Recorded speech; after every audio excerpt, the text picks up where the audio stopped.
Hello everyone, welcome to education IQ. तो आज का हमारा जो वीडियो है उसमें हम पॉलिटी के एमसीक्यूज़ को डिस्कस करेंगे। हम ये पूरी सीरीज़ स्टार्ट कर रहे हैं।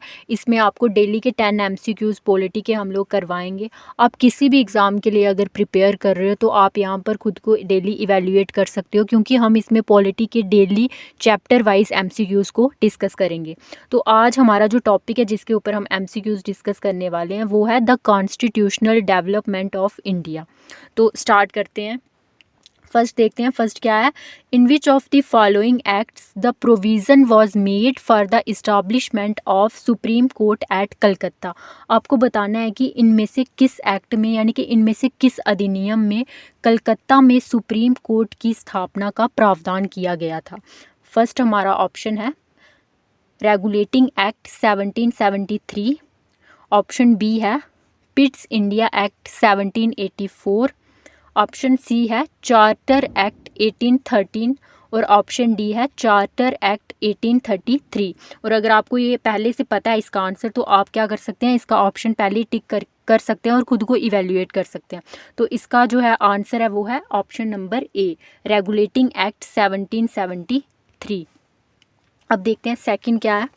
सेकंड है in which of the following acts which act of British Parliament abolished the East India Company monopoly over trade in India.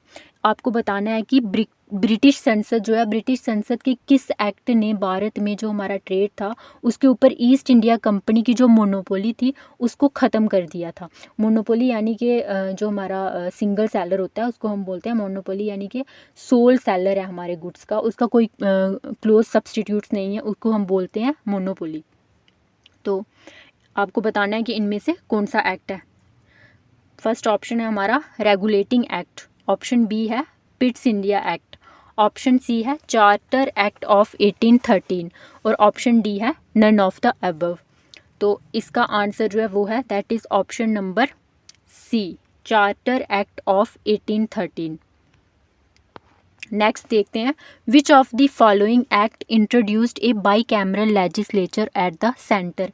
इनमें से कौन से अधिनियम में, इनमें से कौन से एक्ट ने इंट्रोड्यूस किया था by cameral legislature. By cameral legislature होता है जिसमें वो लेजिस्लेचर जिसमें 2 हाउसेस होते हैं। जो हमारा इंडियन पार्लियामेंट है उसमें 2 हाउसेस हैं, एक लोकसभा और एक राज्यसभा। को पर फ्यू स्टेट्स हैं इंडिया में जिसमें बाई कैमरल लेजिस्लेचर है, यानी कि विधान सभा भी है और विधान परिषद भी है। वाइल जो अदर स्टेट्स हैं उनमें सिंगल हाउस भी है, कईयों में विधान, उनमें क्या है सिर्फ विधानसभा है। तो इसका ऑप्शन नंबर ए है 1961 एक्ट, ऑप्शन नंबर बी है 1917 एक्ट, ऑप्शन सी है 1919 एक्ट और ऑप्शन डी है 1915 एक्ट। और अगर आपको इसका आंसर पहले से पता है तो आप लोग इसको टिक कर सकते हैं। तो इसका जो राइट आंसर है वो है ऑप्शन नंबर सी, यानी कि 1919 एक्ट। तो अब देखते हैं हमारा नेक्स्ट क्वेश्चन क्या है। Why which one of the following acts was the federal court in India created. आपको बताना है कि इनमें से कौन से अधिनियम के द्वारा, इनमें से जो भी यहाँ पर एक्ट दिए हुए हैं इनमें से कौन से अधिनियम के द्वारा भारत में जो हमारा ये है संघीय न्यायालय इसकी स्थापना की गई थी। इसका ऑप्शन ए है इंडियन काउंसिल एक्ट 1861, ऑप्शन हमारा जो बी है वो है Government of India Act 1909, option C है Government of India Act 1919, option D है गवर्नमेंट ऑफ इंडिया एक्ट 1935। तो आपको इसका जो, अगर आपको आंसर पता है तो आप लोग इसका आंसर लगा लीजिए। और इसका जो राइट आंसर है वो है हमारा option number D, government of India Act 1935। तो देखते हैं नेक्स्ट क्वेश्चन क्या है। नेक्स्ट क्वेश्चन है the federal court of India was established in which of the following year. आपको बताना है कि हमारा इनमें से कौन से ईयर में हमारा फेडरल कोर्ट ऑफ इंडिया जो है इसको इस्टाब्लिश किया गया था, आपको बताना है। ऑप्शन हमारा ए है 1935, ऑप्शन बी है 1937, ऑप्शन हमारा जो सी है वो है 1946 और ऑप्शन हमारा जो डी है वो है 1947। तो आई होप आप लोगों ने लगा दिया होगा इसका आंसर, जिसको भी इसका आंसर पता होगा। सो हमारा जो क्वेश्चन नंबर 5 है इसका राइट आंसर है that is option number B, यानी कि 1937। नेक्स्ट देख लेते हैं, नेक्स्ट क्वेश्चन क्या है। Dyarchy system was introduced at central levels under which of the following acts. आपको बताना है कि हमने कौन से एक्ट में डायरकी सिस्टम को लाया था, कौन से एक्ट में जो है, इनमें से कौन सा एक्ट है जिसके द्वारा डायरकी सिस्टम को इंट्रोड्यूस किया था। डायरकी सिस्टम आपको पता ही होगा, हमारा जो डुअल सिस्टम ऑफ गवर्नमेंट है, यानी कि जिसको हम डबल गवर्नमेंट बोलते हैं। इनमें से कौन से एक्ट के द्वारा उसको लाया गया था। ऑप्शन हमारा जो ए है वो है एक्ट ऑफ 1909। ऑप्शन बी है Government of India Act 1919। Option C है Government of India Act 1935। Option D है इंडियन इंडिपेंडेंस एक्ट 1947। तो इसका जो राइट आंसर है वो है option number C, Government of India Act 1935। तो अगला क्वेश्चन देख लेते हैं। क्वेश्चन नंबर 7 क्या है।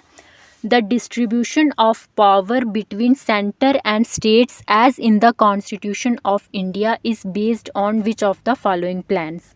आपको बताना है कि जो हमारा भारत का संविधान है, जो हमारा भारत का कॉन्स्टिट्यूशन है, उसके अनुसार जो हमारा सेंटर और स्टेट है, यानी कि उसके अनुसार हमारा जो केंद्र और राज्यों के बीच जो भी शक्ति है उसका वितरण निम्नलिखित में से किस योजना पर आधारित है। ठीक है, फर्स्ट ऑप्शन है Morley Minto reform 1909। Option B है Montagu Chelmsford reform 1919। Option C है गवर्नमेंट ऑफ इंडिया एक्ट 1935 और ऑप्शन डी है इंडियन इंडिपेंडेंस एक्ट 1947। अगर आपको इसका आंसर पता है तो आप इसका आंसर जो है वो यहाँ पर मार्क खुद से मार्क कर सकते हो। सो हमारा जो क्वेश्चन नंबर 7 है, इसका आंसर है ऑप्शन नंबर सी। सॉरी, मैंने यहाँ पर गलती से ऑप्शन डी लिख दिया, लेकिन इसका आंसर है गवर्नमेंट ऑफ इंडिया एक्ट 1935। अगला देख लेते हैं, हमारा 8th क्वेश्चन क्या है।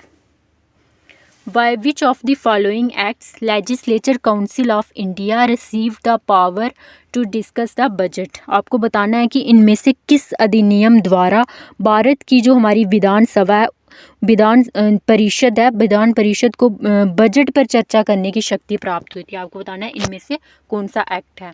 हमारा फर्स्ट ऑप्शन जो है वो है Indian Council Act 1861। Option B है Indian Council Act 1892। Option C है Indian Council Act 1909। Option D है इंडियन काउंसिल एक्ट 1919। तो हमारा जो 8th क्वेश्चन है, इसका आंसर है option number B, Indian Council Act 1892। अगला क्वेश्चन देखते हैं। क्वेश्चन नंबर 9 क्या है। The act of 1909 was associated with, जो हमारा 1909 का जो हमारा अधिनियम है वो किससे संबंधित था, आपको बताना है। 1909 का जो हमारा अधिनियम हुआ था वो किससे संबंधित था। ऑप्शन ए है introduction of separate electorate. Option B है डिसेंट्रलाइजेशन। ऑप्शन सी है डायरकी और ऑप्शन डी है लेजिस्लेटिव काउंसिल्स। तो इसका जो राइट आंसर है वो है option number A, introduction of separate electorate. अब देखते हैं नेक्स्ट क्वेश्चन, जो हमारा 10th क्वेश्चन है वो क्या है। विच of the following act introduced the principle of constitutional autocracy. आपको बताना है कि निम्नलिखित में से किस अधिनियम ने जो है वो हमारे कॉन्स्टिट्यूशनल ऑटोक्रेसी के सिद्धांत को पेश किया था। आपको बताना है इनमें से कौन से अधिनियम के द्वारा पेश किया गया था। कॉन्स्टिट्यूशनल ऑटोक्रेसी यानी कि जो पावर है पूरी प्रोविंसेस की वो गवर्नर या गवर्नर जनरल्स के पास हैं, जो किसके क्राउन के बिहाफ पे ही काम कर रहे हैं। ऑटोक्रेसी आपको पता ही है, वो गवर्नमेंट जो पूरे एक पर्सन के पास, जिसकी एब्सोल्यूट पावर्स एक ही पर्सन के पास होती हैं। तो इसका जो फर्स्ट ऑप्शन है वो है the Indian Council Act of 1909। Option B है the Government of India Act of 1919। Option C है the Government of India Act of 1935। Option D है the Indian Independence Act of 1947। तो इसका जो राइट आंसर है वो है option number C, the Government of India Act of 1935। तो हो गए, यही थे हमारे आज के जो है 10 MCQs। हम कल भी अब डेली इस पे जो है 10 MCQs लेकर के आएंगे। हर एक चैप्टर वाइज जो है आप लोगों के साथ MCQs डेली हम लोग जो है वो शेयर करेंगे। तो थैंक यू। अगर आपको वीडियो अच्छा लगा हो तो आप इसको लाइक, शेयर और सब्सक्राइब कर दीजिएगा।